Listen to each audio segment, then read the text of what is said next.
क्या आपको पता है कौन है वो जो इंडिया के जेम्स एंड ज्वेलरी सेक्टर की नींव है और क्या है गवर्नमेंट ऑफ इंडिया की इनिशिएटिव इस सेक्टर को आगे बढ़ाने के लिए और अप्रिशिएट करने के लिए?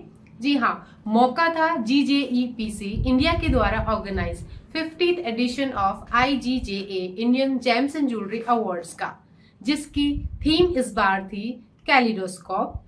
अवार्ड्स की कैटेगरी बेस थी export performance, value addition, employment generation, investment in research and development पर। और क्या आपको पता है कि इस सेरेमनी में चीफ गेस्ट कौन थे?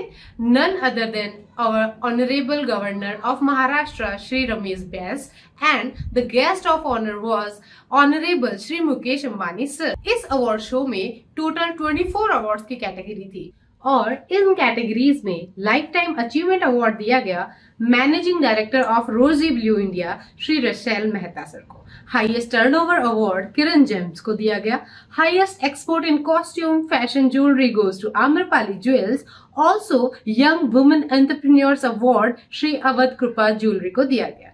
मोस्ट इंटरेस्टिंग थिंग वॉज लगभग 24 अवार्ड में से 8 अवार्ड सिर्फ किरण जेम्स को मिले, जो कि एक बहुत बड़ा अचीवमेंट है क्योंकि इन दिनों लैब ग्रोन डायमंड्स की बहुत ज्यादा डिमांड है। तो इस कैटेगरी में highest export in lab grown diamonds green lab diamonds LLP को दिया गया।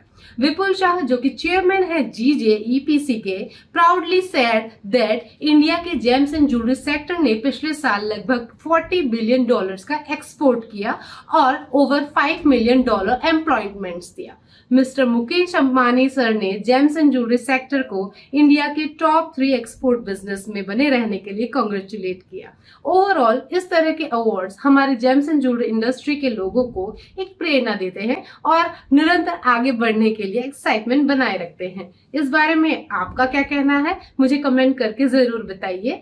इसी तरह की जेम्स एंड ज्वेलरी सेक्टर से रिलेटेड इंटरेस्टिंग इंफॉर्मेशन के लिए please subscribe my YouTube channel all about jewellery by Kamlesh Dal. Thank you.